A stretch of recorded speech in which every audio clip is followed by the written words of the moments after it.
Pakistani global foundation سے ہے. میرا سوال یہ ہے کہ آپ نے اوورسیز کی انویسٹمنٹ کی بات کی, ان کی سیکورٹی کے حوالے سے میرا سوال ہے کہ ان کی سیکورٹی کے کیا اقدامات حکومت کر رہی ہے, کیا کرنا چاہتی ہے. حال ہی میں نے میڈم سے ایک ریکویسٹ کی تھی, سیالکوٹ کے اندر وکیلوں نے اوورسیز پاکستانی خاتون اور اس کے بچے کو بڑی بےدردی سے مارا اور اس کے اوپر پرچہ بھی کرا دیا, اور بچے آدھے بھاگ کر ادھر آگے آدھے ادھر ہیں. دوسرا سوال میرا یہ ہے کہ سر کہ پی آئی اے کی فلائٹ ڈائریکٹ کب شروع ہوگی یہاں سے.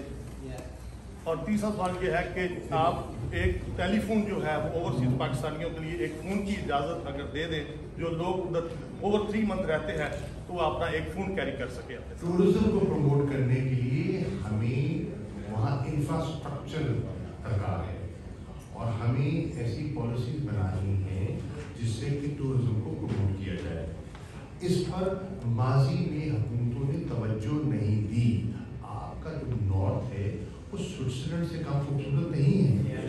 جو جاتے ہیں جو نے دیکھا ہے ان کو اندازہ ہے کہ کتنا ہمارے پاس خوبصورت اللہ نے ہمیں اپنے ناردرن ایریاز دیے ہیں. ہم ان کا فائدہ نہیں اٹھا سکتے, وہاں کے لوگوں کے لیے روزگار کے مواقع نہیں پیدا کر سکتے. ہاسپٹیلٹی انڈسٹری کے فروغ کے بے پناہ امکانات وہاں ہیں.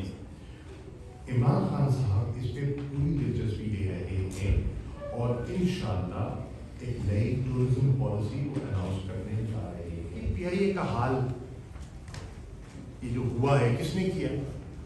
عمران خان نے, پی ٹی آئی کی گورنمنٹ نے نہیں کیا. پی آئی اے کو اس حالت یہ تحفے میں ملی ہے. پی آئی اے اس حالت میں پی آئی اے دیوالیہ کر دی گئی. پی آئی اے کے ساتھ جو کچھ ہوا آپ کے سامنے, اب اس کو ریوائیو کرنے کی کوشش ہو رہی, اصلاحات کی جا رہی ہیں.